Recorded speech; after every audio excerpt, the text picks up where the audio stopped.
ጤና ይስጥልን ክብራትና ክብራን ተመልካቾቻችን እንደምን ውላችኋል። 7 ሰዓት ሆኖ ዜና ኢትዮጵያ በምዕራፍ 2 ተመልሷል። አሁንም አብሮነታችሁ ከኛ ጋር እንዲሆን በአክብሮት ነው የምንጋብዘው። በቅድሚያም አርዕስተ ዜና።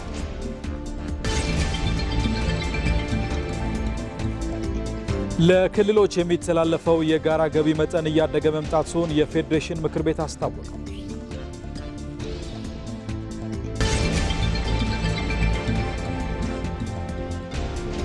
በፖለቲካዊና ኢኮኖሚያዊ ጉዳዮች ዙሪያ የፖለቲካ ፓርቲዎች ያላቸውን አቋም ይፋ እያደረጉ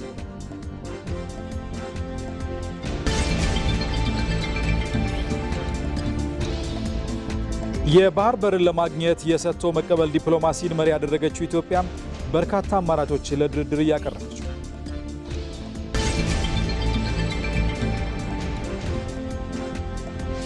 የኢትዮጵያ ሀገራዊ ምክክር ለቆዩ ችግሮች መፍትሄ በማበጀት ለጠንካራ ሀገራዊ አንድነት መሰረት እንደሚሆን ምሁራን ገለጹ።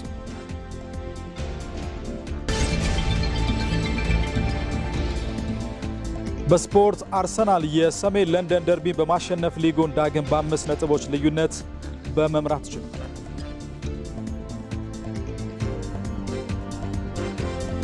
ቆይታችሁን ከኛ ጋር ስታደርጉ እነዚህና ሌሎችም ዘገባዎች ወደ እናንተ የሚደርሱ ነው የሚሆነው። ከዜናዎቹ ጋር አሸናፊ እንዳለ ቆይታ አደርጋለሁ። ከዚህ ከዋናው ስቱዲዮ ከተዘጋጁ ዘገባዎች በተጨማሪ ደግሞ በቀጥታ መስመራችን ላይ ተገኝተው ተጨማሪ መረጃዎችን የሚያደርሱን ሪፖርተሮቻችንም አሉ። ለክልሎች የሚተላለፈው የጋራ ገቢ መጠን እያደገ መምጣቱን የፌዴሬሽን ምክር ቤት አስታውቋል። ይህንን ጉዳይ የተመለከተ የሚገኘው ሪፖርተራችን ሳምሶን ገድሉ ነው። ወደ በኋላ ተጨማሪ መረጃዎችን ያደርሰናል። ከአምስተኛው የኢትዮጵያ ታምርት ንቅናቄና ባዛር ኤግዚቢሽን ጎን ለጎን በአምራች ኢንዱስትሪው ዘርፍ ባሉ ስኬቶችና ተግዳሮቶች ዙሪያም የፓናል ውይይት እየተካሄደ ነው። ይህንን ደግሞ እየተካተለች የምትገኘው ሪፖርተራችን መቅደስ እንዳለነች፣ እሷንም ወደ በኋላ የምናገኛት ነው የሚሆነው። ክብራትና ክብራን ተመልካቾቻችን አብራችሁ የምትቆዩ በአክብሮት እንጋብዛለን። ኢትዮጵያችን በቴክኖሎጂ የታገዙ የነገ መፍትሄዎችን ትሻለች። እርስዎ ሶፍትዌር አልሚኖት ወይስ የሃርድዌር ኢንጂነር ወይንስ ደግሞ የመረጃ ሳይንቲስት? በኤአይ፣ በፋይናንስ፣ በጤና ወይስ በግብርና በየትኞቹ ዘርፎች ለሀገራዊ ችግሮች የዲጂታል መፍትሄ አስበዋል? የኢትዮጵያ ብሮድካስቲንግ ኮርፖሬሽን የፈጠራ ሐሳቦ ወደ ስኬታማ ቢዝነስ የሚቀየርበትን ታላቅ መድረክ አዘጋጅቷል። ከባለ ሀብቶችና ከአጋር ተቋማት ጋር እናገናኘዎታለን። የቴክኖሎጂ ሐሳቦትን እንሸልማለን። ዕድሜው ከ15 ዓመት በላይ ከሆነ በግል ወይም በቡድን በመሆን አሁኑኑ ይመዝገቡ። ሀገራዊ ችግሮችን በቴክኖሎጂ ይፍቱ። እርስዎም የዓመቱ ቴክኖሎጂስት ይሆኑ። የኢቢሲ የቴክኖሎጂ ስታርታፕ የፈጠራ ውድድር ለኢትዮጵያ የፈጠራ ስነ ምህዳር በር ከፋች። ማሳሰቢያ፣ ተሳታፊዎች በግል ወይም ከ3 እስከ 6 አባላት ባለው ቡድን መቅረብ ይችላሉ። በዋናነት ሶፍትዌር ላይ ያተኮሩ እንደ ኤአይ፣ አይኦቲ እና ኢኮሜርስ ያሉ የዲጂታል ቴክኖሎጂዎችን ለውድድር ይዞ መቅረብ ይቻላል። ምዝገባ በኢቢሲ ድረገጽ ወይም በተዘጋጀው የውድድሩ የኦንላይን ፕላትፎርም በኩል ከሰኞ የካቲት 16 2018 ጀምሮ መመዝገብ ይችላሉ። ኢትዮ ስታርታፕ።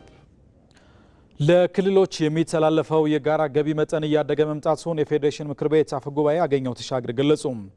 ከጋራ ገቢ ለክልሎች የሚተላለፈው የገንዘብ መጠን ቢጨምርም የአሰራር ክፍተቶች መኖራቸው መንግስት ገቢ እንዲያጣ፣ ክልሎችም ድርሻቸው ከተጠቀሰው በላይ እንዳይሆን ተግዳሮት መሆኑ ተጠቅሷል። ፌዴሬሽኑ በገቢዎች ሚኒስቴርና በማዕድን ሚኒስቴር ተሰብስቦ በቀመሩ መሰረት የሚተላለፈውን የክልሎች ድርሻ በትክክል መተላለፉን ለማረጋገጥ በተከናወነ የፋይናንስና ሕጋዊነት ኦዲት ግኝት ላይ የውይይት መድረክ አካሂዷል። በዚህ ጉዳይ ላይ ተጨማሪ መረጃ ሊያደርሰን ሪፖርተራችን ሳምሶን ገድሉ በቀጥታ መስመራችን ላይ ይገኛል። እንደምን ውለሃል ሳምሶን? በድጋሚ ነው ስንገናኝ። በዜና ኢትዮጵያ በጋራ ገቢ አሰባሰብ ላይ ያሉ ክፍተቶች ምንድናቸው ተባለ? በቀጣይስ መሰራት ያለባቸው ስራዎችን በተመለከተ የተባለ እና የተነሳ ሀሳብ ካለ ልታደርሰን ትችላለህ?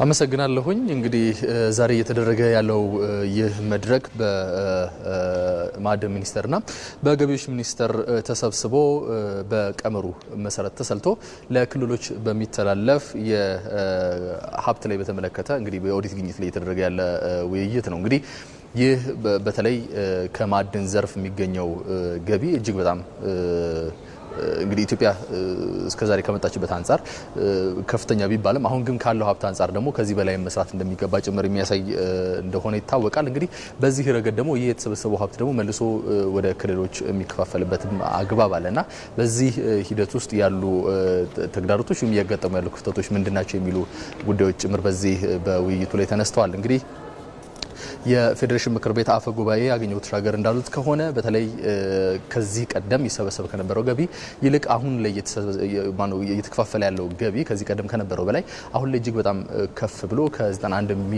ቢሊዮን ብር በላይ ለክልሎች እየተከፋፈለ እንደሚገኝ አንስተዋል። እንግዲህ ይህም ከዚህ ቀደም ከነበረው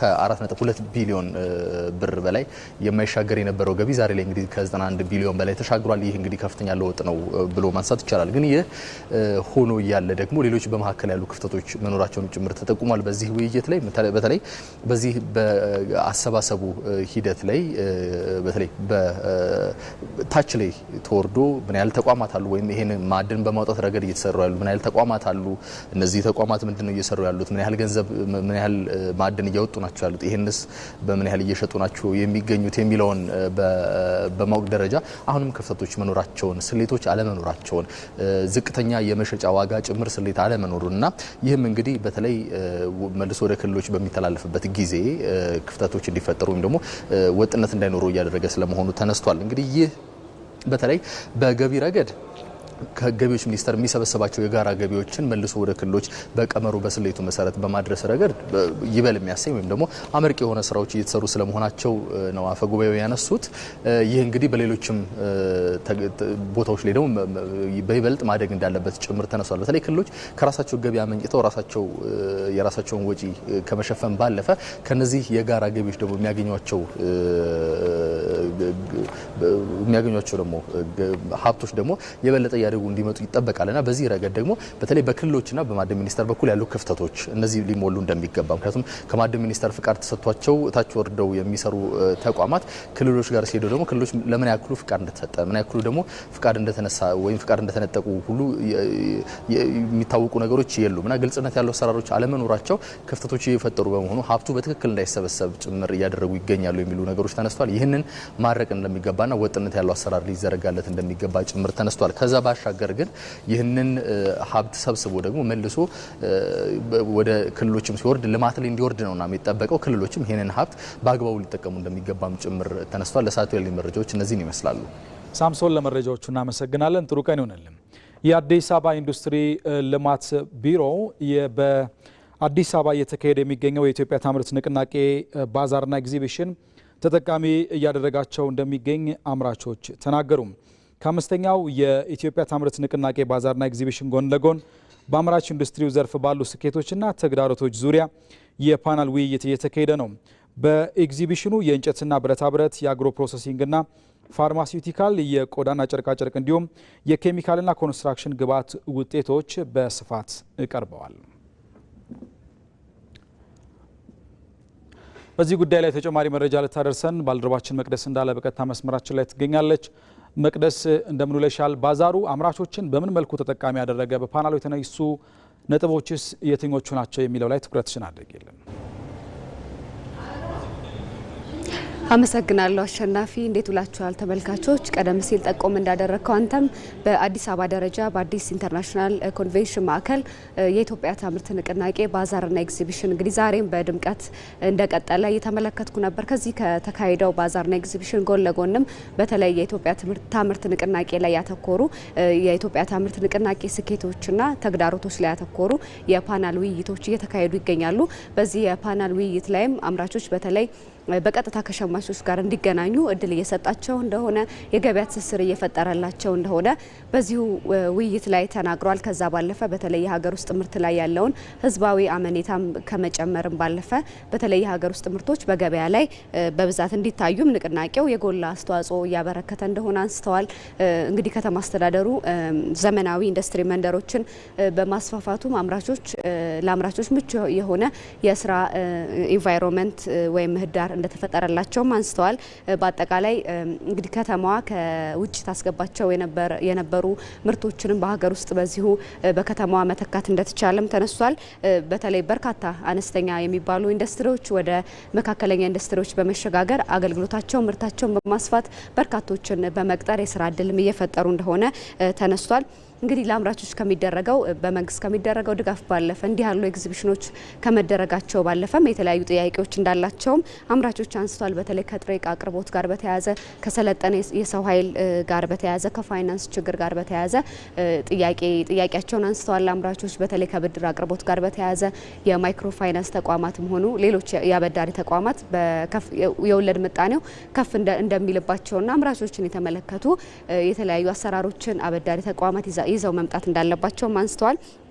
በዚሁ ጊዜ ምላሽ ተሰጥቷቸው ነበር። የኢንዱስትሪ ልማት ቢሮ በተለይ ከሰው ኃይል አቅርቦት ጋር በተያያዘ የአዲስ አበባ ሳይንስና ቴክኖሎጂ ዩኒቨርሲቲ ወይም አስቱ የሰው ኃይል አቅርቦት ላይ በብርቱ ለመስራት ዝግጁ መሆኑን በዚሁ ውይይት ላይ ተነስቷል። ከፋይናንስ ጋርም በተያያዘ ከኢትዮጵያ ብሔራዊ ባንክ ጋር የኢንዱስትሪ ልማት ቢሮ እንደሚነጋገር ንግግር እንደሚያደርግ ተነስቷል። በአጠቃላይ በተለይ የአምራች ኢንዱስትሪውን ችግሮች ለመቅረፍ ከባንኮች፣ ከሊዝ አቅራቢዎች፣ ከመሰረተ ልማት ተቋማት፣ ከአዲስ አበባ ዩኒቨርሲቲ ጭምር ጋር በጋራ በቅንጅት እየሰራ የአምራች ኢንዱስትሪውን ችግር ለመቅረፍ እየሰራ እንደሆነ ተነስቷል። በቀጣይም ሮድማፕ የተጽዕኖ ግምገማና የተለያዩ ስትራቴጂዎችን በማውጣት በተለይ የአምራች ኢንዱስትሪውን ችግሮች በመቅረፍ የተለያዩ ስትራቴጂዎች በተግባር ዘርፉን ለማሳደግ እየሰራ እየተጋ እንደሆነ ተነስቷል። በዚሁ በውይይቱ ላይ የአዲስ አበባ ከተማ ምክትል ከንቲባና የኢንዱስትሪ ልማት ቢሮ ኃላፊ ጃንጥራር አባይን ጨምሮ ሌሎችም እንግዲህ በዚህ ዘርፍ ላይ ይመለከታቸዋል የተባሉ ተቋማት ተገኝተው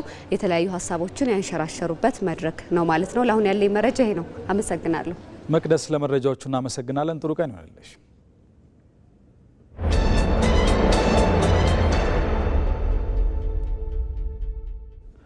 ዜና ኢትዮጵያ በአጀንዳነት ወደሚመለከተው ጉዳይ ተሻግሯል። የኢትዮጵያ ብሔራዊ አንድነት ፓርቲ በሰባተኛው ጠቅላላ ምርጫ ለመወዳደር 1100 እጩዎችን በሰነድ ደረጃ ማቅረቡን አስታወቀም።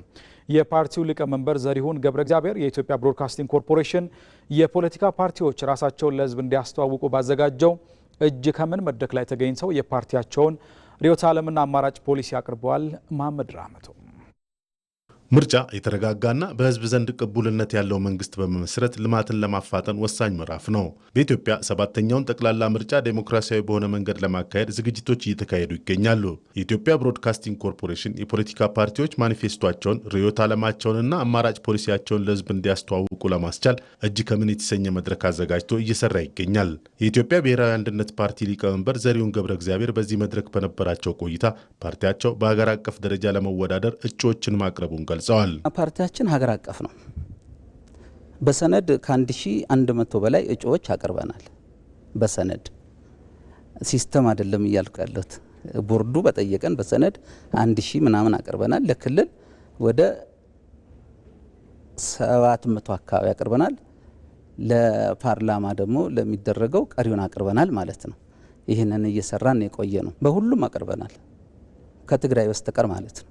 ቦርዱ በሰነድ እናስገባ ባዘዘን መሰረት 1100 በሰነድ አስገብተናል። ሁሉም ጣቢያ ላይ አለን ማለት ነው። የኢትዮጵያ ብሔራዊ አንድነት ፓርቲ የሶሻል ዲሞክራሲ ርዕዮተ ዓለም ፍልስፍናን እንደሚከተል ሊቀመንበሩ ጠቁመዋል። ሶሻል ዲሞክራሲ ነው። ስካንዲኔቪያን ሀገሮች ዛሬ እኛን ጨምሮ የሚረዱን በዚህ ፍልስፍና ስላሉ ነው። ኢትዮጵያ ደግሞ ያለችበት ሁኔታ ይታወቃል። አንተም እናውቃለን። እንዴት ነው ቢባል አብዛኛው ችግር ላይ ያለ ህዝብ ነው። ይህ ህዝብ ሌላ አይነት ርዕዮተ ዓለም አይደለም። ይሄ ነው ሶሻል ዲሞክራሲ ብናመጣ ህዝባችን ታችኛው ህብረተሰብ ይጠቀማል ብለን ስለምናምን በዛ ምክንያት ነው ይህን ያደረግነው። የፓርቲው አማራጭ ፖሊሲዎች የትኩረት መስኮች የሆኑ ጉዳዮችንም ሊቀመንበሩ ዘሪሁን ገብረ እግዚአብሔር አስረድተዋል። በጤና በትምህርትና በመሳሰሉት ላይ የምንከተለው የፖለቲካ ስርዓት አለ እንደ ርዕዮተ ዓለማችን። ስለዚህ ይህ ደግሞ ወደፊት የኢትዮጵያ ህዝብ በነፃ ማግኘት አለበት ብለን እናምናለን። ስለዚህ የኢትዮጵያ ህዝብ ቢመርጠን እነዚህን ነገሮች ሊጎናጸፍ ወይንም ሊያገኝ ይችላል የሚል ነገር አለን። ሕክምናን ጀምሮ ጤናን ጀምሮ ሁሉን ነገር ኢኮኖሚያዊ ችግሮች ያሉበትን በሙሉ ነፃ ማግኘት አለበት የሚል ፍልስፍና ነው ያለን። ኢኮኖሚውንም በሚመለከት ደግሞ አብዛኛው የኢትዮጵያ ህዝብ ችግር ላይ ነው ያለው። በኢኮኖሚ ችግር ውስጥ ስላለ ይህንን ችግሩን ሊፈታለት የሚችል አይዲዮሎጂ ነው ይዘን የመጣ ነው የሚል እምነት አለን። ሌላው ደግሞ ትምህርት ነው። በአብዛኛው ትምህርትን አሁን ስንመለከት የቅንጦት እየሆነ ነው። ይህ ትምህርት እኛ ድሮ ስንማር በነፃ ነው የተማርነው በአብዛኛው በመንግስት ትምህርት ቤትና ይህ በነፃ የተማርነው ትምህርት ሌላውም ህብረተሰብ ማግኘት አለበት ብለን እናምናለን። ፖለቲካውን በተመለከተ በአብዛኛው ተቋማት የሀገራችን ዋናው አንድ ፓርቲ አገር አይመራም፣ ተቋማቶች ናቸው የሚመሩት። ስለዚህ ተቋማቶች ገለልተኛ የሆኑና ራሳቸው ችለው የሚንቀሳቀሱ የፖለቲካ እና የማህበራዊ ኑሮን የሚያሳልጡ ተቋሞች እንዲኖሩ እናደርጋለን። በተለይ ፍትህ ላይ ሰባተኛው ጠቅላላ ምርጫ ፍትሐዊና የተሳካ እንዲሆን የኢትዮጵያ ብሔራዊ አንድነት ፓርቲ የበኩሉን እንደሚወጣ የጠቀሱት ሊቀመንበሩ ዘሪሁን ገብረ እግዚአብሔር ህዝቡ ካርዱን እንዲጠቀምበትም ጥሪ አቅርበዋል። በዲሞክራሲ ስርዓት ግንባታ፣ ሉዓላዊነት፣ ሀገረ መንግስት ግንባታ እንዲሁም ፖለቲካዊና ኢኮኖሚያዊ ጉዳዮች ዙሪያ የፖለቲካ ፓርቲዎች ያላቸውን አቋም ይፋ እያደረጉ ነው። የኢትዮጵያ ብሮድካስቲንግ ኮርፖሬሽን መጪውን ምርጫ አስመልክቶ የፖለቲካ ፓርቲዎች የክርክር መድረክ ያዘጋጀ ሲሆን ፓርቲዎች ለመወዳደሪያ ይዘዋቸው የመጡትን የርዕዮተ ዓለምና እንዲሁም ደግሞ ያስቀመጧቸውን አቋማቸውን ያንጸባረቁበት ክርክር እየተደረገ ነው። እድሉ ፈቀደ በዚህ ጉዳይ ላይ ተጨማሪ አዘጋጅተዋል። ሰባተኛው ጠቅላላ ምርጫ በኢትዮጵያ የፖለቲካ ጉዞ ውስጥ ትልቅ ትኩረት የሚሰጠው ሁነት ነው። ካለፈው የ2013ቱ ስድስተኛው ምርጫ ተሞክሮች የተወሰዱበትና የተሻለ የዲሞክራሲ ልምምድ የሚታይበት እንደሚሆንም ይጠበቃል። በዚህም ምርጫ 2018 የፖለቲካ ፓርቲዎች የፓርቲዎች ዝግጅትና ያላቸውን አቋም ለህዝቡ የሚያሳዩበት የክርክር መድረክ ኢቲቪ አዘጋጅተዋል። ኢትዮጵያ ልትከተለው የሚገባው የፖለቲካ ስርዓት ምንድን ነው የሚለውና የፖለቲካ ምህዳርና የፍትህና የዲሞክራሲ ተቋማት ነጻነትና ገለልተኝነት ምን መምሰል አለበት የሚሉት ዋና ዋና የመከራከሪያ አጀንዳዎች ነበሩ። ምርጫ 2018 የፖለቲካ ፓርቲዎች የክርክር መድረክ ላይ ከ4 የፖለቲካ ፓርቲዎች የመጡ 8 ተከራካሪዎች የቀረቡ ሲሆን እያንዳንዳቸው የፓርቲያቸውን መነሻ ሀሳብና አቋም ከሌሎች ፓርቲዎች የሚለዩባቸውን እይታና የማጠቃለያ ሀሳባቸውን አቅርበዋል። በዚህም ብልጽግና ፓርቲ በአጠቃላይ የፖለቲካ ስርዓቱን በተመለከተ አቋሙን የገለጸ ሲሆን መነሻ ሀሳቡን በመድረኩ አቅርበዋል። ብልጽግና አካታች ፓርቲ ነው። በቡድንና በግል መብቶች በሀገራዊና ብሔራዊ ማንነቶች መካከል ሚዛናዊ እይታ ያለው የመግባባት ዴሞክራሲን የሚከተል ርዕዮተ ዓለም ተቸንካይ ሳይሆን ለዜጎችና ለብልጽግና ጉዟችን ስኬት የሚጠቅሙ የቱ ነው የሚለው ላይ የሚጨነቅ ለኢትዮጵያ ችግሮች የሚሻው ኢትዮጵያዊ መፍትሄ ነው ብሎ የሚያምንና የላዕላይ መዋቅር ላይ የሚያተኩር ፓርቲ ነው። ፓርቲያችን ብልጽግና እኔ ያልሰራሁት ሁሉ ይፍረስ የማይልና የትላንት ጥሩ ነገሮችን በማስቀጠል ህጸጾች በማረም የሚያምን የኢትዮጵያን ታሪክ በሚመለከት ለትምህርት ብቻ መጠቀም ይገባናል የሚልና የነገ ራዕያችን ላይ መጨነቅ የበለጠ ትርፋማ ያደርጋል ብሎ ከልብ የሚሰራ ፓርቲ ነው። ለመጪው ምርጫ ራሱን እያደራጀና ከሌሎች የፖለቲካ ፓርቲዎች ጋር በጋራ ለመስራት ጥረት እያደረገ መሆኑን ደግሞ ነጻነትና እኩልነት ፓርቲ ነው ያስታወቀው። ነጻነትና እኩልነት ፓርቲ የሚያራምደው የፖለቲካ ስርዓት የለዘብተኛ ሊበራሊዝም መከተል አለባት ብሎ ያምናል። ይህንንም በፕሮግራም ውስጥ እንዳካተተው እና የመንግስትን መጠንና ጣልቃ ገብነትን በሚቀንስ መልኩ ለዜጎች የኢኮኖሚና የፖለቲካ ነጻነት ቅድሚያ ትኩረት ሰጥቶ የሚሰራ በመሆኑ ሀገራችን ካላት ተጨባጭ ነባራዊ ሁኔታ በመነሳት ለዘብተኛ ሊበራሊዝምን የፖለቲካ ስርዓት አድርጎ የሚንቀሳቀስ መሆኑን ለመግለጽ እወዳለሁ። በኢትዮጵያ ፖለቲካ ውስጥ ተሳትፎ ካላቸው ተፎካካሪ ፓርቲዎች አንዱ የሆነው ኢዜማ በበኩሉ በክርክር መድረኩ ላይ የዲሞክራሲ ስርዓት ግንባታን በተመለከተ አቋሙን ገልጸዋል። ፖለቲካና የዲሞክራሲ ስርዓት ግንባታ ስንል በእኛ ሀሳቤ በኢዜማ ሀሳቤ ጠንካራ ሀገረ መንግስት ለመገንባት ፉክክርን ከትብብር ጋር በማቀናጀት የመከባበርና የእርቅ ባህልን ለማዳበር የሚያግዝ ስልት ነው ብለን እናምናለን። ዲሞክራሲ የህዝብ ሉዓላዊነት መገለጫ ነው ብለን እናምናለን። ዲሞክራሲያዊ ስርዓት በሌለበት ሀገር ላይ የህዝብ ሉዓላዊነት ሊከበር አይችልም ብለን እናምናለን። ስለዚህ ዲሞክራሲ ሁልጊዜ ደጋግመን እንደምንለው የህልውና ጉዳይ ነው። በኢዜማ እይታ ዲሞክራሲያዊ ስርዓት የሌለበት ሀገርና ዲሞክራሲያዊ ስርዓትን በደንብ ኤክሰርሳይዝ ማድረግ የማይችል ህዝብ ባለበት የሀገር ሉዓላዊነት የህዝብ ሉዓላዊነት ይኖራል ብለን አናምን። በኢትዮጵያ የፖለቲካ እንቅስቃሴ ውስጥ የሚገኘው ትብብር ለኢትዮጵያ አንድነት ፓርቲ ይዞ የመጣውን የፖለቲካ አቋሙን ይፋ አድርጓል። የመጀመሪያው የህዝብ ተሳትፎን በተመለከተ እኛ መንግስት ብንሆን ዜጎች በነጻነት መመረጥ እንዲችሉ የስልጣን ባለቤት ራሱ ህዝቡ እንዲሆን እናደርጋለን ማለት ነው።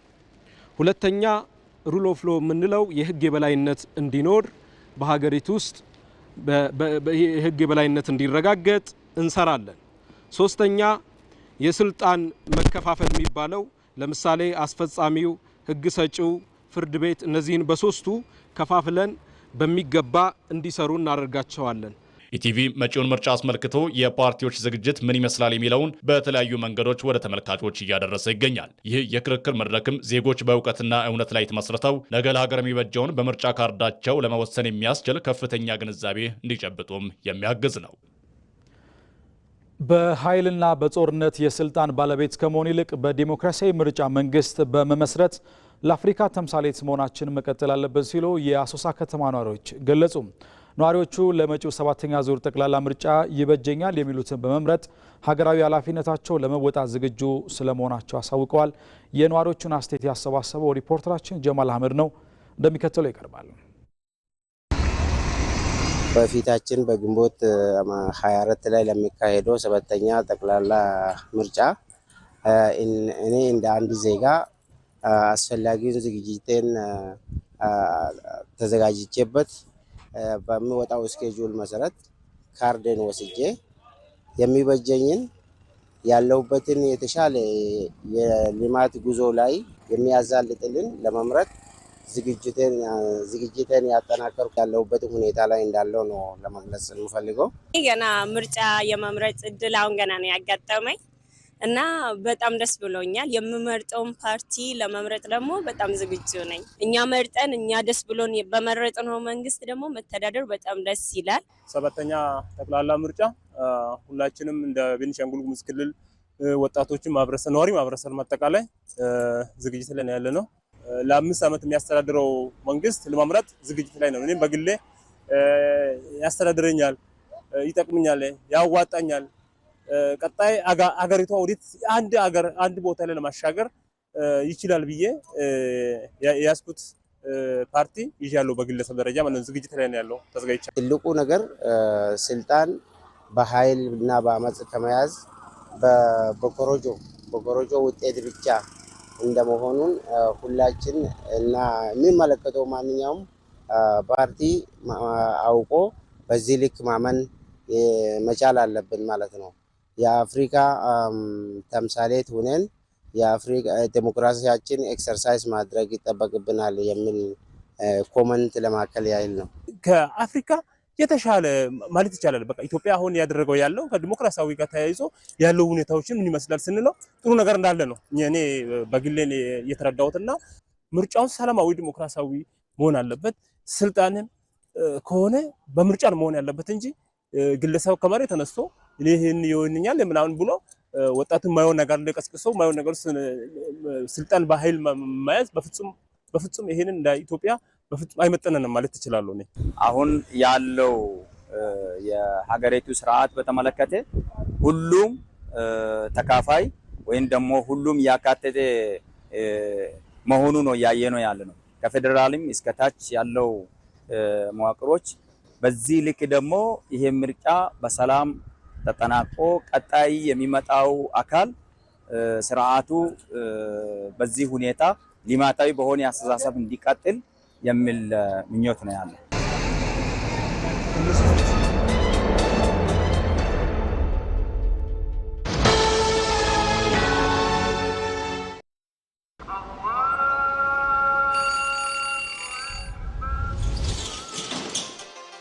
እነሆ ቸርነትና መተሳሰብ የሚጸናበት አንድ ሆነን የፈጣሪን ምሕረት የምንጠይቅበት ካለን አካፍለን አብሮነታችንን የምናጠናክርበት ልቦች የሚራሩበት እጆች የሚዘረጉበት የምንናፍቀው የረመዳን ወር መጣ።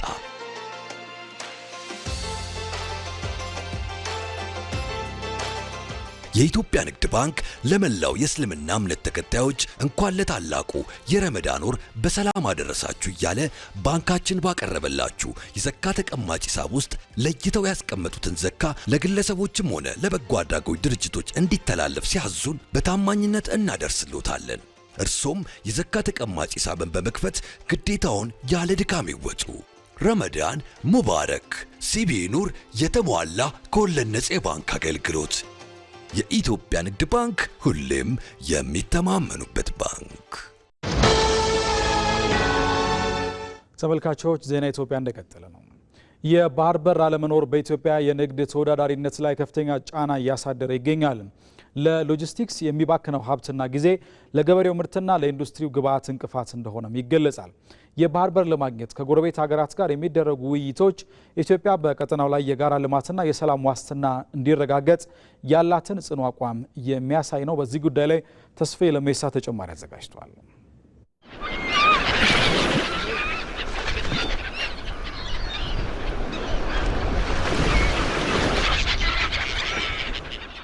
ባህር ለአንዳንዶች ድንበር ነው፣ ለአንዳንዶች ግን መንገድ።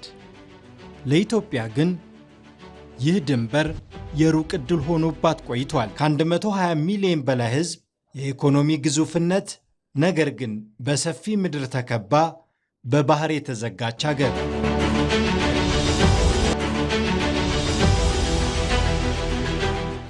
ይህ ታሪካዊ እውነታ የዛሬዋን ኢትዮጵያ የመልማት አቅም በእጅጉ እየገደበው ይገኛል።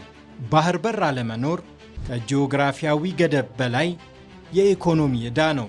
የንግድ መስመሮች ጥገኛ ያደርጋል፣ የወጪ ንግድን ተወዳዳሪነት ያዳክማል፣ የገቢ ዕቃን ዋጋ ያንረዋል፣ ጊዜ በጉዞ ላይ ይባክናል፣ ሀብት በሎጂስቲክስ ይወድማል። ኢትዮጵያ በታሪክና በጂኦግራፊ አቀማመጧ የባህር በር ባለቤት የነበረች ቢሆንም በተሰሩባት ሴራዎች ግን ላለፉት 30 ዓመታት ባህር አልባ ሀገር ሆና ቆይታለች። ይህም ከ120 ሚሊዮን በላይ ለሆነው ሕዝብ የኢኮኖሚ የጸጥታና የዲፕሎማሲ ጫናዎችን እያሳደረ ይገኛል። በተለይም ለወደብ ኪራይና ለሎጂስቲክስ አገልግሎት በየዓመቱ የምታወጣቸው በቢሊዮን የሚቆጠሩ ዶላሮች ለሌሎች ልማቶች ሊውል የሚችለውን አቅም በእጅጉ እየተፈታተነው ይገኛል። ነገር ግን ጥያቄው ሌላ ዓላማ የለውም።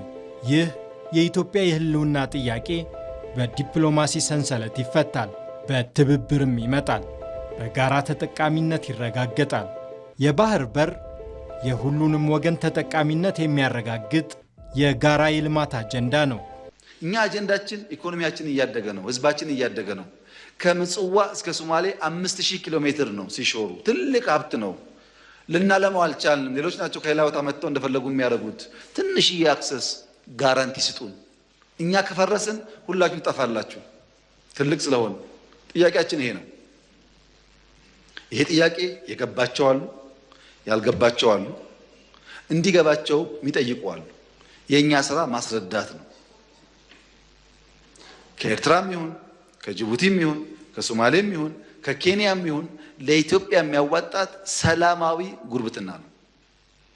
ለኢትዮጵያ የሚያዋጣት በሰላም በሰጥቶ መቀበል አብሮ ማደግ ነው።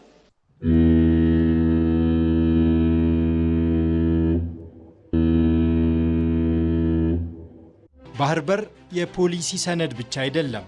ለገበሬው ምርት የተሻለ ዋጋ ነው። ለኢንዱስትሪው ጥሬ ዕቃ ፈጣን መዳረሻ ነው። ለዜጋው ህልም ሰፊ መንገድ ነው። የኢትዮጵያ የልማት ጉዞ ከባህር በር ጋር የተያያዘ ነው። ኢትዮጵያ ወደ ባህር አቅጣጫ በሰላም በዲፕሎማሲና በጋራ ተጠቃሚነት መርህ። ለኢትዮጵያ የባህር በር ይገባኛል ጥያቄ ማሳያ አሰብ በቀዳሚነት ይነሳል። አሰብ ለአፋር ህዝብ ታሪክ ብቻ አልነበረም፣ የተፈጥሮና የማንነት ትስስር እውነትም ነው። አሰብን ከኢትዮጵያ መለየት የአፋርን ህዝብ የኢኮኖሚ የጀርባ አጥንት መስመር በመሆኑ ጉዳዩ ከሀገር ህልውና ጋር ቀጥታ የተያያዘ የመብት ጥያቄም ጭምር ነው። በአሰብ ጉዳይ የአፋር ህዝብ የማይሻር የባለቤትነት ምስክር ሆኖ ባለበት በዚህ የታሪክ ምዕራፍ ላይ አንድ እውነት ግልጽ ሆኖ ይወጣል። ለመሆኑ አሰብና አፋርን ኢትዮጵያንና ቀይ ባህርን ለይቶ ማየት ይቻላል ወይ ትለናለች ፋሲካ አያሌው በተከታዩ ዘገባዋ። አሰብ ለኢትዮጵያ መልክዓ ምድራዊ መውጫ ብቻ አይደለችም። አሰብ የአፋር ህዝብ የዘመናት የንግድ የባህልና ስልጣኔ ማዕከልም ናት። አሰብ በታሪክ የአውሳ ስልጣኔ አካልም ነበረች። የኢትዮጵያ ማዕከላዊ መንግስት ከአውሳ ሱልጣኔቶች ጋር በነበረው ግንኙነት አሰብ የኢትዮጵያ ዋነኛ የንግድ በር ሆናም ቆይታለች። የአፋር ህዝብ ደግሞ ባህር የቤታችን ደጃፍ ነው ብሎ ያምናል። በአሁኑ ወቅትም በአሰብ ዙሪያ የሚኖረው ህዝብና የኢትዮጵያ አፋር ክልል ያለው ህዝብ አንድ መንፈስ ያለው የባህር በር ጥያቄውም የመሬት ብቻ ሳይሆን የህዝብ ጥያቄ መሆኑን ያረጋግጣል። የአፋር ህዝብ ስለ አሰብና ስለ ቀይ ባህር ሲናገር ቀይ ባህር የሌለበትና ልብ የሌለው ሰው አንድ ናቸው የሚል ዘፈኖችን ጭምር ነበር። ያም ብቻ አይደለም። አርዱፍ ተብሎ የሚጠራ ድርጅት አብነግ አፋር ብሔራዊ ነጻነት ግንባር የሚባል የትጥቅ ትግል የሚያከናውኑ የቀይ ባህርን ወደ ኢትዮጵያ ለመመለስ ከፍተኛ የሆነ ተጋድሎ ሲያደርጉ የነበረ መሆኑና መለስ ዜናዊ በዚህ በኩል ኢሳያስ በዛ በኩል በሁለት ጣቶች መካከል የገባች ቅማል አይነት ጭፍጨፋ ሲያደርጉበት የነበረ ህዝብ ነው። በተለያዩ አጋጣሚዎች ጦርነቶች ተደርገዋል። ለምሳሌ ባዳ ላይ የተደረገውን ጦርነት ብንመለከት በጣም በብዙ ሺህ የሚቆጠሩ አፋሮች ለዚህ ኮዝ የሞቱ አሉ። ኢትዮጵያ ከአክሱም ስልጣኔ ጀምሮ እስከ ቅርብ ጊዜው የኤርትራ መገንጠል ድረስ የቀይ ባህር ባለቤት ነበረች። አሰብ በጣሊያን ግዥ አማካኝነት ከኢትዮጵያ የተነጠቀችው በ19ኛው ክፍለ ዘመን መገባደጃ ላይ ቢሆንም ህዝቡ ግን ግንኙነቱ ዛሬም ድረስ አልተቋረጠም። ኢትዮጵያ አሰብን በተመለከተ የምታነሳው ህጋዊ ነጥብም ከ1900ዎቹ የድንበር ውሎች ይነሳል። በተለይም ኢትዮጵያ የባህር በር አልባ እንድትሆን የተደረገበት ሂደት ዓለም አቀፍ ህግጋትንና የህዝቦችን ፍላጎት ያገናዘበም አልነበረም። የተባበሩት መንግስታት ድርጅት በ1950ዎቹ ኤርትራ ከኢትዮጵያ ጋር በፌዴሬሽን እንድትቀላቀል ሲወስን ዋነኛ ምክንያት ያለው ኢትዮጵያ ያለ ባህር በር መኖር አትችልም የሚል መደምደሚያ ላይ ደርሶ እንደነበርም ይነገራል። ከ120 ሚሊዮን በላይ ህዝብ ያላት ሀገር የዓለም የንግድ መስመር በሆነው ቀይ ባህር ላይ ምንም አይነት ቀጥተኛ መውጫ እንዳይኖራት መደረጉ ፍትሃዊነት የጎደለው መሆኑን እነዚህ ማሳያዎች አስረጋጭ ናቸው። እዚህ ጋር ነው የአፋር ህዝብ ቁርኝት እንደ ትልቅ ማስረጃ የሚቀርበው። አንድን ህዝብ አግባብ ባልሆነ መልኩ በሰው ሰራሽ ድንበር ከባህሩ መለየት ሰብአዊና ኢኮኖሚያዊ ቀውስ መፍጠሩ ለማስረጃነት ይጠቀሳል። የአሰብ ራስ ገዝ የሚባለው በደርግ ጊዜ ከአዋሽ ጀምሮ ያሉትን አካባቢዎች አፋርን ያጠቃለለ ነው አሰብ ራስ ገዝ የሚባለው። ስለዚህ ይሄንን ቆርጦ ጭንቅላቱን ቆርጦ ማስቀረት አይነት ነገር ነው ሂደቱ የነበረውና ያ ጥያቄ አሁን የሚነሳው ጥያቄዎች ትክክለኛ የሆኑ ጥያቄዎች ናቸው። በህጋዊ መንገድ በጋራ መልማትን በሚል መልኩ የጋራ ተጠቃሚ መሆን ነው የሚያዋጣው ለኤርትራ መንግስት ቢሆን። ምክንያቱም ትናንትና መለስ ዜናዊ አሰብን ኢትዮጵያ ካልተጠቀመችበት የግመሎች መፈንጫ ነው የሚሆነው ሲል አሁንም የግመሎች መፈንጫ ነው ያደረጉት። ምክንያቱም ጥቅም ላይ እንዳይውል አድርገው ህዝቡም እንዳይጠቀም ባህር በር ለጥላቶች ክፍት የሚሆንበት ረጅም ጥላት ለምሳሌ እነ ግብጽን ብንመለከት ዛሬ ከኤርትራ ጋር ለመስራት የሚጥሩት ጥረት አለ። ስለዚህ ኢትዮጵያን ሊያፈርሱ የሚችሉ ኃይሎች ሁሉ ሊጠቀሙበት የሚችል መሆኑን መቻል አለብን። ራሳችንን ለመከላከል የዲፕሎማሲ ጨዋታ ለመጫወት ፖለቲካሊ ኢኮኖሚካሊ ደግሞ እኛ ዛሬ ስንት ቢሊዮን ዶላር ነው እያወጣን ያለ ነው። ስለዚህ የአሰብ ጉዳይ የቀይ ባህር ጉዳይ የጋራ ጥያቄ መሆን መቻል አለበት። የአፋር ህዝብ ጥያቄም ለኢትዮጵያ የባህር በር ጥያቄ ትልቅ አቅም የሚሆነው በሚከተሉት ነጥቦች ነው። ህዝቡ በድንበር ሳይገደብ የሚዘዋወርበት የሚጋባበትና የሚገበያይበት ሁኔታ አሁንም መኖሩ የአፋር ህዝብ ቁርኝት እንደ ህያው ማስረጃነት የሚታይ ነው።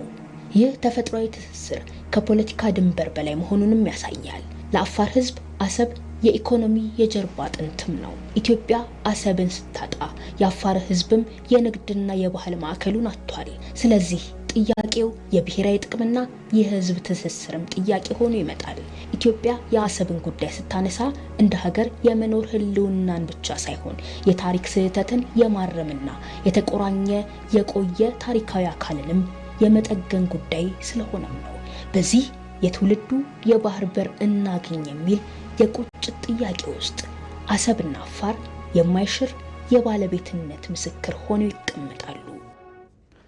ኢትዮጵያም የባህር በር ማጣቷ በኢኮኖሚ እድገቷ ላይ አሉታዊ ተጽዕኖ ከፍተኛ ነው። የህዝብ ቁጥሯንና እያደገ ያለውን ኢኮኖሚዋን የሚመጥን አቅም ለመገንባት ደግሞ እያነሳች ያለችው የባህር በር ጥያቄ ተቀባይነቱ እንዲጎላ ያደርገዋል። የኢትዮጵያን የባህር በር ጥያቄ ከኢኮኖሚ ፋይዳው አኳያ ምንድን ነው የሚለውን ሰናይት ብርሃኔ በተከታዩ ዘገባ ታስቃኘናለች። ሀገራት የኢኮኖሚና የደህንነት የስበት ማዕከል አድርገው የሚመለከቱት ነው። የብሔራዊ ጥቅም ማስጠበቂያቸውም ጭምር ነው የባህር በር ባለቤትነት ጉዳይ። የራሱ የባህር በር እንዲኖረው የማይፈልግ ሀገር የለም። ኢትዮጵያ ከ3 አስርት ዓመታት በፊት የባህር በሯን ያጣችበት መንገድ በየትኛውም አመክንዮ ተቀባይነት የለውም። ለዚህም ነው የአሁኑ ትውልድ የባህር በር ጥያቄን ከተፈጥሮ ከታሪክና ከዓለም አቀፍ ሕግና ከኢኮኖሚ አንጻር እያነሳው ያለው። እስቲ ይህንን ጉዳይ በዝርዝር እንመልከተው።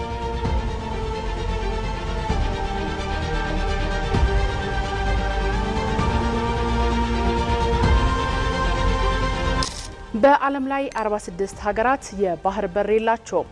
አሁን ላይ የባህር በር ከሌላቸው ሀገራት ኢትዮጵያ ብቻ ናት። እንደ ሀገር ስትመሰረት የባህር በር ኑሯት በኋላም በታሪካዊ ጠላቶች አደባ የራሷ መግቢያና መውጫን የተነጠቀችው። ለዚህም ነው ኢትዮጵያ አሁን ላይ ያነሳችው የባህር በር ጥያቄ በተፈጥሮ ምክንያት ተቀባይነት ያለው የሚሆነው። በተጨማሪም ኢትዮጵያ ከቀይ ባህር በቅርብ ርቀት ላይ የምትገኝ ሀገር ሆና የበይ ተመልካች መሆን ስለሌለባትም ነው። ኢትዮጵያ የሺ ዘመን የገናና ታሪክ ባለቤትም ነች። ከጥንት እስከ ቅርብ ዓመታት ድረስ በህንድ ውቅያኖስና በቀይ ባህር የአዶሊስ ዘይላንና ምጽዋ እስከ አሰብ ወደቦች ለወጪና ገቢ ንግዷ ስትጠቀም እንደነበርም በታሪክ ድርሳናት በግልጽ ሰፍሯል። በጥንት ዘመን ከዓለም ገናና ስልጣኔዎች አንዷ የነበረችው ኢትዮጵያ ከመካከለኛው ምስራቅ እስከ ሩቅ ምስራቅ ትልልቅ የንግድ እንቅስቃሴዎችን ታደርግም ነበር። ይህም ኢትዮጵያ የባህር በር ባለቤትነቷን በታሪክ ጭምር ማረጋገጫነት የሚሰጥ ነው። የቅርብ ጊዜውን እንኳን ብንመለከት ኢትዮጵያ ከ3 አስርት ዓመታት በፊት 90 በመቶ የወጪ ገቢ ንግዷን በራሷ ወደብ ላይ ታከናውን ነበር። የዛሬ 30 ዓመት ኢትዮጵያ የነበራትን ወደብ አንድም ሳያስቀር ያሳጣት የባዕዳንና የባዳ ሴራ እንደ ሀገር ብዙ ዋጋን እያስከፈለ ነው። 130 ሚሊዮን ሕዝብ ያላት ኢትዮጵያ አሁን ላይ ብቻ ሳይሆን መጪውም ጊዜ ጭምር ስታስብ የባህር በር ማጣቷ የሚያንገበግብ ነው። አሁን ላይ የባህር በር ከሌላቸው ሀገራት የኢትዮጵያን ያህል የሕዝብ ቁጥር ያለው የለም። የሕዝብ ቁጥሯና ኢኮኖሚዋ በፍጥነት እያደገ ላለው ኢትዮጵያ የባህር በር ማግኘት በኢኮኖሚ ምክንያታዊነት ተቀባይነት ያለው ነው። የባህር በር አልባነት በኢኮኖሚያዊ እድገት ላይ አሉታዊ ተጽዕኖ ከፍተኛ ነው። የውጭ ኢንቨስትመንትን ለመሳብ እንዲሁም ደግሞ ከዓለም አቀፍ ንግድ አንጻርም ተወዳዳሪነትን ይቀንሳል። የተባበሩት መንግስታት ድርጅት የባህር በር ሕግ ላይ በአንቀጽ 125 እና 127 ወደብ የሌላቸው ሀገራት የባህር በር ካላቸው ሀገራት ወደቦችን መተላለፊያ ኮሪደሮችን የማግኘት መብት እንዳላቸው ይደነግጋል። ኢትዮጵያ እያደገ ካለው ኢኮኖሚዋ ጋር በተገናኘ የባህር በር ጥያቄ የቅንጦት ሳይሆን የህልውና ጉዳይ ነው። በምስራቅ አፍሪካ ቀጠና ካለው ጂኦፖለቲካዊ ተጽዕኖ ፈጣሪነት አንጻርም የኢትዮጵያ የባህር በር ማግኘት ጠንካራ የባህር ኃይል በመገንባት የቀጠናውን ሰላም አስተማማኝ እንዲሆን ያስችለዋል። በኢኮኖሚ መስክ ሲታይም ኢትዮጵያ ከምትገኝበት የአፍሪካ ክፍለ ኢኮኖሚ ቀዳሚ እንደመሆኗ የራሷ የባህር በር መኖር የቀጠናውን ኢኮኖሚያዊ ውህደት ለማፍጠንም ከፍተኛ እገዛ ይኖረዋል። በመሆኑም ኢትዮጵያ መውጫ መግቢያ የሆነውን የባህር በር ባለቤትነት ማሳካት አይቀሬ መሆኑን ጠቅላይ ሚኒስትር አብይ አህመድ ተናግረዋል። ኢትዮጵያ ኢኮኖሚዋን የሚመጥን ራሷ የምታስተዳድረው እንዲሁም በየጊዜው የምታዘምነው ወደብ ማግኘቷ ከኢኮኖሚ ጠቀሜታው ባለፈ ከጂኦግራፊያዊ እስረኝነትም ያላቅቃታል። የባህር በር ለማግኘት የሰጥቶ መቀበል ዲፕሎማሲ መርህን ያደረገችው ኢትዮጵያም ለጥያቄዋ መሳካት በርካታ አማራጮችን ከድርድር ጠረጴዛው አቅርባለች። ተከታዩ የኮሰን ብርሃኑ ዘገባ የቅርቡ የአትላንቲክ ኢኒሼቲቭ ሞሮኮ በመካከለኛው አፍሪካ ጂኦግራፊያዊ እስረኛ ለሆኑ ጎረቤት ሀገራት የሰጠችው የባህር በር ለምን በምስራቅ አፍሪካ እውን መሆን አይችልም ሲል ይጠይቃል። ለኢትዮጵያ የባህር በር ማግኘት ከውጪ ገቢ ንግድ ያለፈ ትርጉም ያለው ነው። የኢትዮጵያ ብሔራዊ ጥቅምና ደህንነት ደግሞ ትልቁ ምስሉ ነው። ቀይ ባህርን በሚመለከት በተደጋጋሚ አንስቻለሁ። ደግሜ አቋሜን ለመግለጽ እንዲመቸኝ እስራኤል የጎላን ተራራ ለምን ያዘች? እስራኤል የጎላን ተራራ ያዘችው ለናሽናል ሴኩሪቲ፣ ለህልውናዬ፣ ለኤግዚስተንሲ ችግር ያጋጥመኛል ብላ ስላመነች ነው።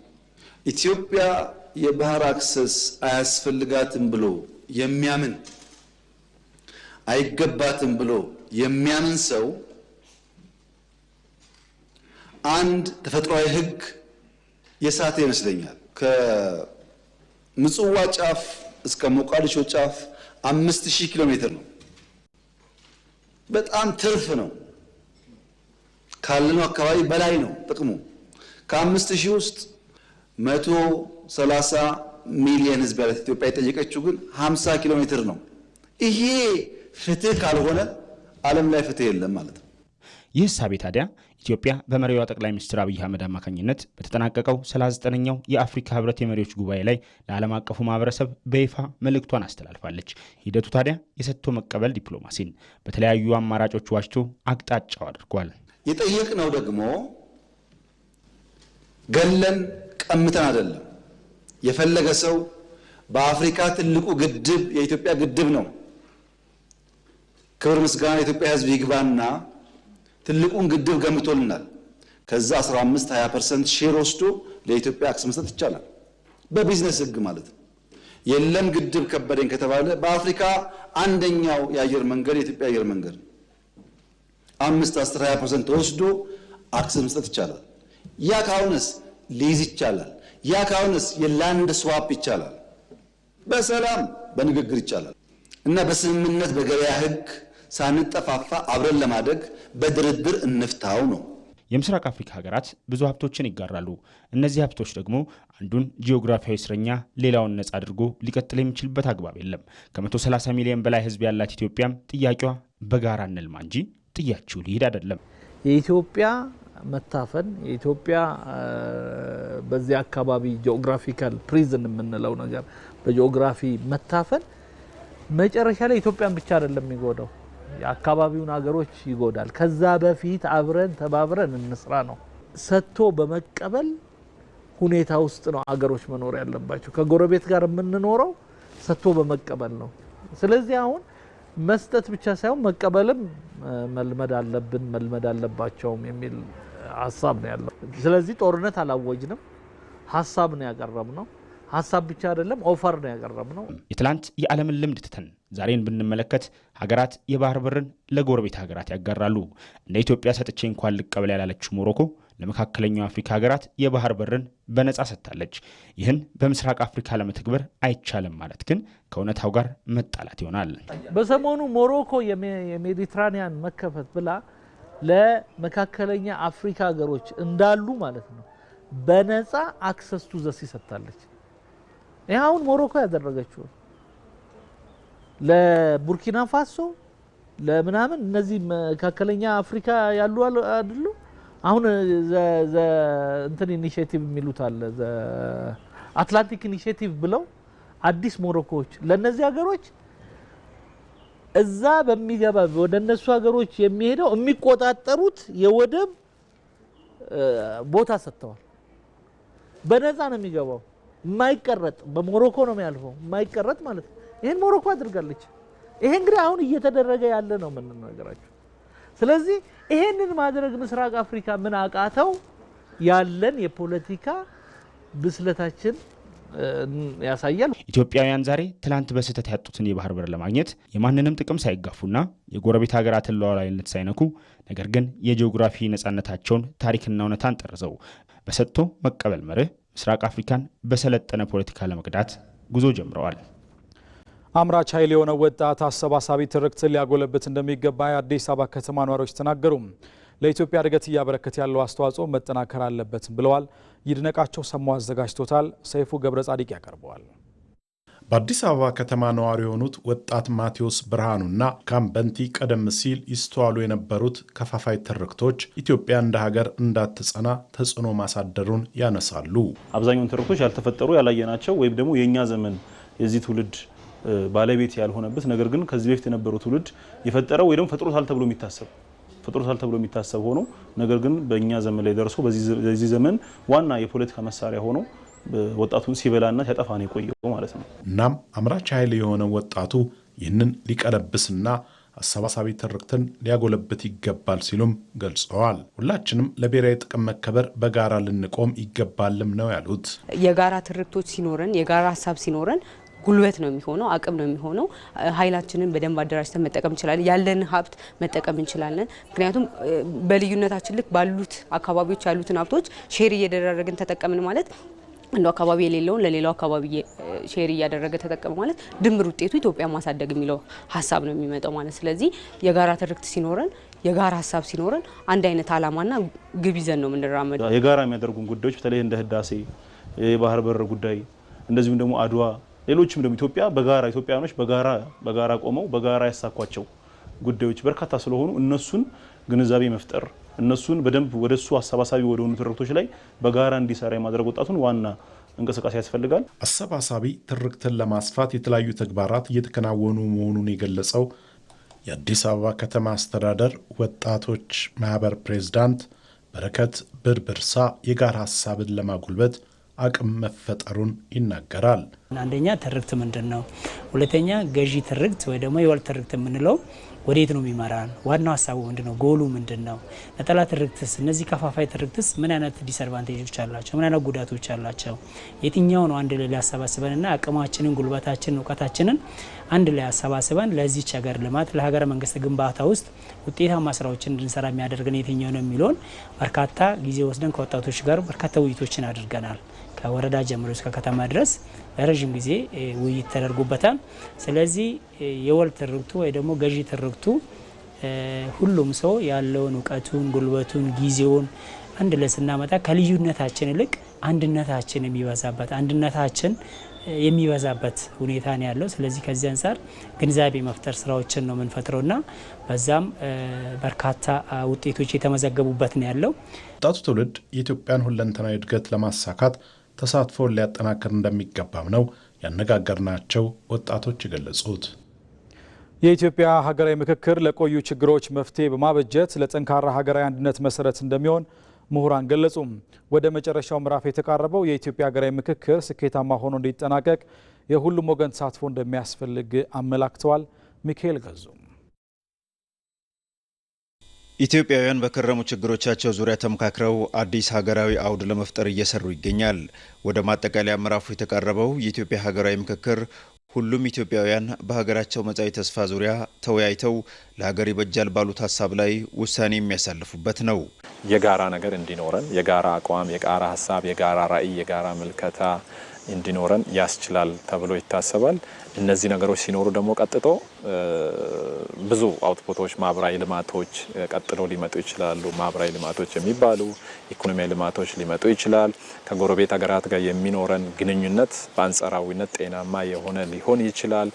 ብሔራዊ ጥቅሞቻችን የማስከበር አቅም ያለን ዜጎች ልንሆን እንችላለን። እንደ ሀገር አንድ የተደራጀ ፖለቲካዊ ማህበረሰብ ሲኖረን ደግሞ ለጎረቤት ሀገራት ለአህጉራችንም ለአፍሪካም ታሪካችን የሚያሳየው ስለሆነ የምንተርፍ ህዝቦች፣ የሚተርፍ መንግስት፣ የሚተርፉ ደግሞ ተቋማት ይኖሩናል ብዬ አስባለሁ። ይህ ሀገራዊ ምክክርም እንቅፋት እየሆኑ ላሉ የቆዩ ችግሮች መፍትሄ በማመላከት የተሻለች ሀገር ለትውልድ ለማቆየት የሚያስችል መንገድ ነው።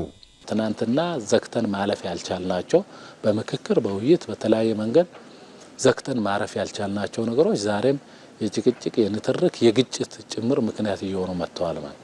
ስለዚህ በሀገራዊ ምክክሩ በጣም ተስፋ ከምናደርግባቸው ነገሮች መካከል አንዱ ሀገራዊ ምክክሩ እነዚህን ሰፋፊ ልዩነቶች ፖላራይዝድ የሆኑ ማለት ነው፣ ሁለት ጽንፍ የያዙ ናቸው አብዛኞቹ፣ ወደ መሀል ወይ ደግሞ የሀሳብ ልዩነቶቻችንን ያጠባል ተብሎ ነው የሚታሰበው። ስኬታማ ምክክር በማድረግ ችግሮቻቸውን የፈቱ ሀገራት የተሻለ ሀገር መገንባት እንደቻሉ በሂደቱ ያለፉ የተለያዩ የዓለም ሀገራት ተሞክሮ ያመለክታል። ኢትዮጵያውያንም በችግሮቻቸው ዙሪያ በሰከነ መንገድ በመምከር እድሉን ሊጠቀሙ እንደሚገባ ተጠቁሟል። እኔ የምሰጠው ዛሬ ሀሳብ የኔን ህይወት ብቻ ሳይሆን የነገውን የቀጣዩን ትውልድ እጣ ፋንታ ሊወስን የሚችል ቀጣይ 10፣ 20፣ 30 ዓመታት ውስጥ የሚወጡ ሀገራዊ ፖሊሲዎችን፣ ፕሮግራሞችን መዋቅሮችን አቅጣጫዎችን የሚወስን ጉዳይ ሊሆን ይችላል። ስለዚህ ከኔ የሚጠበቀውን ሀሳብ ከሆነ ሀሳብ፣ ተሳትፎ ከሆነ ተሳትፎ በአንድም በሌላም መልኩ ማድረግ አለብኝ የሚለውን ከኃላፊነት ስሜት ጋር መወጣትን ይጠይቃል። ይሄን እድል በአግባቡ መጠቀም አለብን ከሚሉት ወገን ነኝ። ቢኮዝ አንደኛ ምክክርን ባህል ማድረግ አለብን። ያኮረፈ አካል በሙሉ መሳሪያ እየተሸከመ ጫካ መግባት አለበት ብዬ አላስብም። ምክክሩ ሀገራዊ አንድነትን በማጎልበት ጠንካራ ሀገረ መንግስት ለመገንባት እንደሚያስችል ይታመናል። በኢትዮ ኮደር ስልጠና ራሳቸውን በማብቃት በዲጂታል የስራ ዘርፍ ተጠቃሚ መሆናቸውን የባህር ዳር ከተማ ወጣቶች ተናገሩ።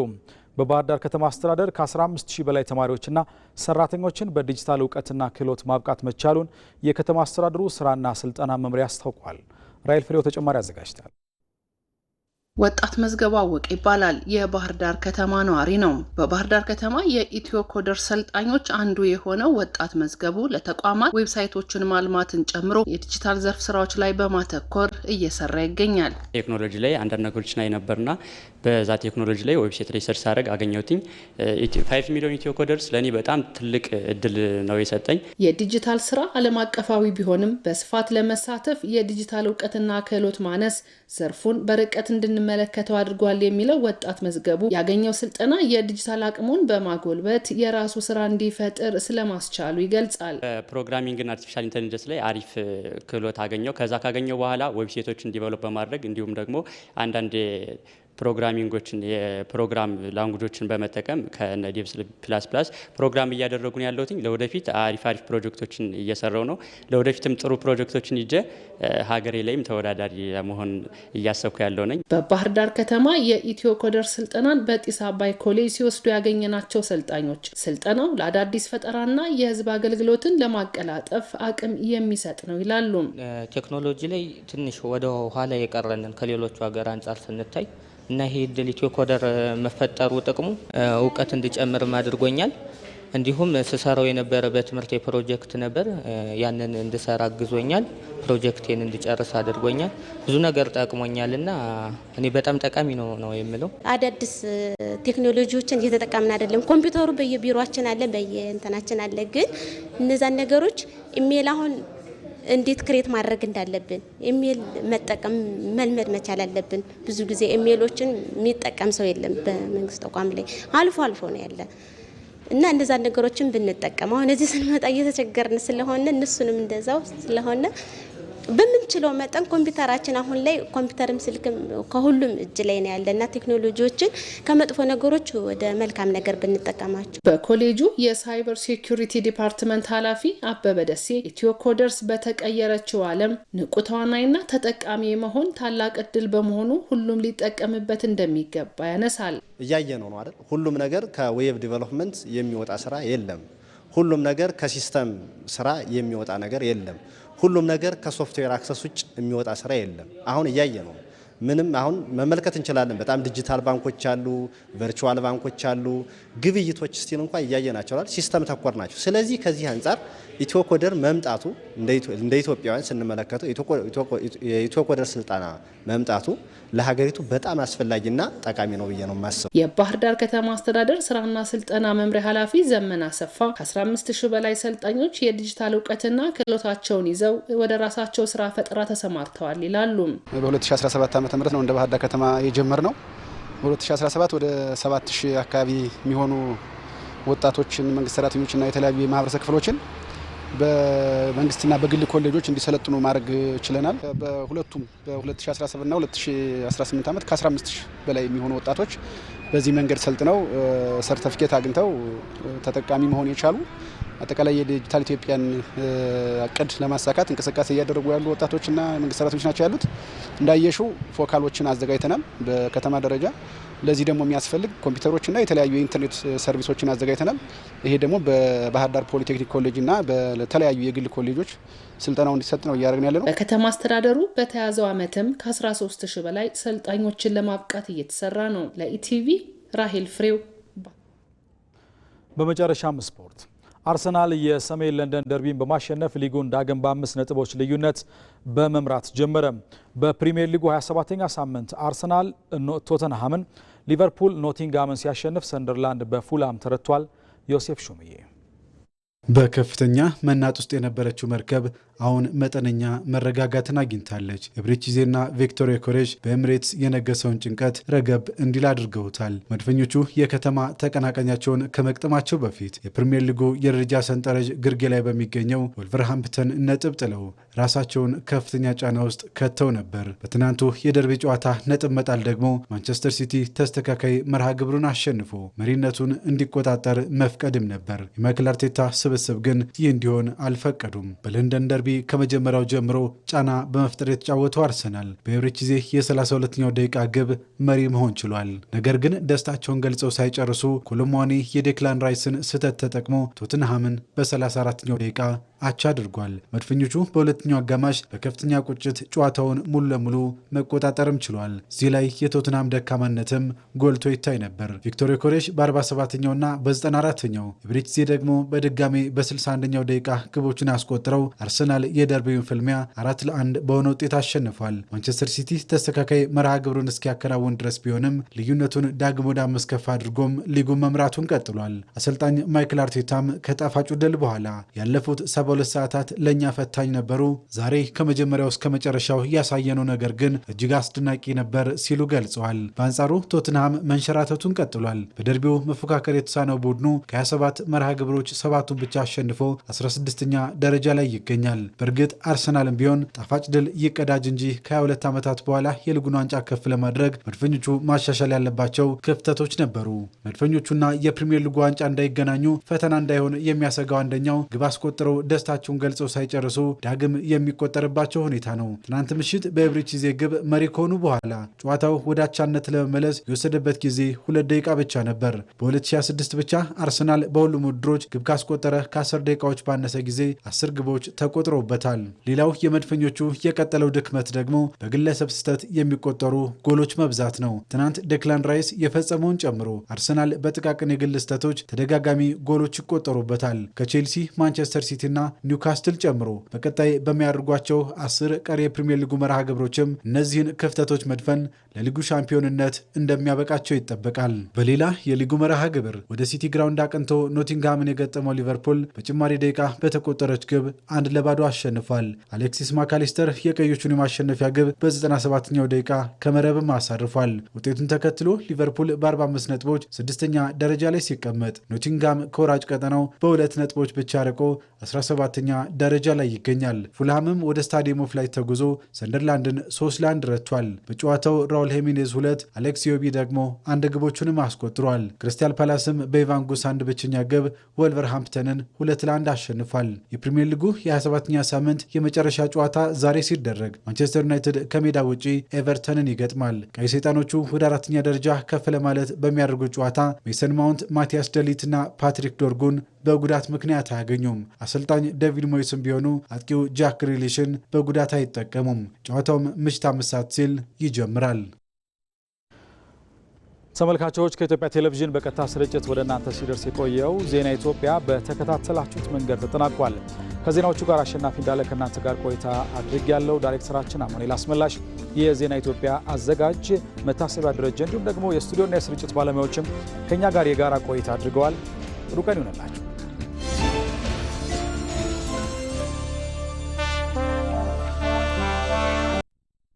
ኢትዮጵያችን በቴክኖሎጂ የታገዙ የነገ መፍትሄዎችን ትሻለች። እርስዎ ሶፍትዌር አልሚ ኖት ወይስ የሃርድዌር ኢንጂነር ወይንስ ደግሞ የመረጃ ሳይንቲስት?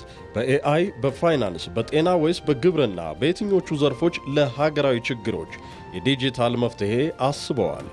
የኢትዮጵያ ብሮድካስቲንግ ኮርፖሬሽን የፈጠራ ሐሳቦ ወደ ስኬታማ ቢዝነስ የሚቀየርበትን ታላቅ መድረክ አዘጋጅቷል። ከባለ ሀብቶችና ከአጋር ተቋማት ጋር እናገናኘዎታለን።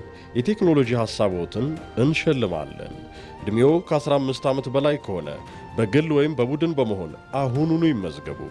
ሀገራዊ ችግሮችን በቴክኖሎጂ ይፍቱ። እርስዎም የዓመቱ ቴክኖሎጂስት ይሆኑ። የኢቢሲ የቴክኖሎጂ ስታርታፕ የፈጠራ ውድድር ለኢትዮጵያ የፈጠራ ስነ ምህዳር በር ከፋች። ማሳሰቢያ፣ ተሳታፊዎች በግል ወይም ከ3 እስከ 6 አባላት ባለው ቡድን መቅረብ ይችላሉ። በዋናነት ሶፍትዌር ላይ ያተኮሩ እንደ ኤአይ፣ አይኦቲ እና ኢኮሜርስ ያሉ የዲጂታል ቴክኖሎጂዎችን ለውድድር ይዞ መቅረብ ይቻላል። ምዝገባ በኢቢሲ ድረገጽ ወይም በተዘጋጀው የውድድሩ የኦንላይን ፕላትፎርም በኩል ከሰኞ የካቲት 16 2018 ጀምሮ መመዝገብ ይችላሉ። ኢትዮ ስታርታፕ።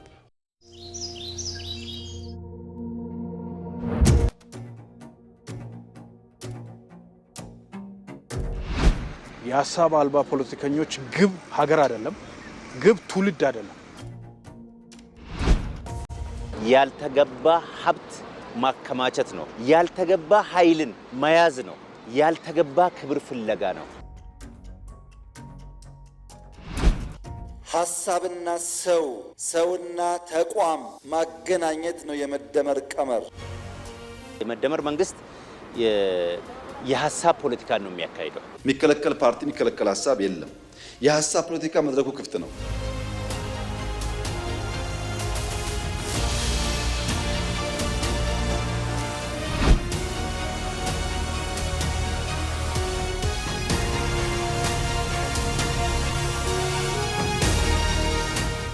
ዘር ከሌለ ምርት የለም።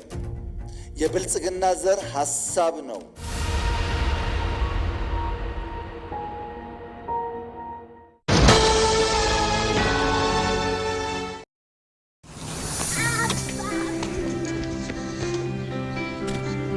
በብዙዎች መታመን ብቻ ሳይሆን ብዙዎች የሚተማመኑበት ሆኖ መዝለቅ የታላቅ ጥረት ወርቃማ ፍሬ ነው።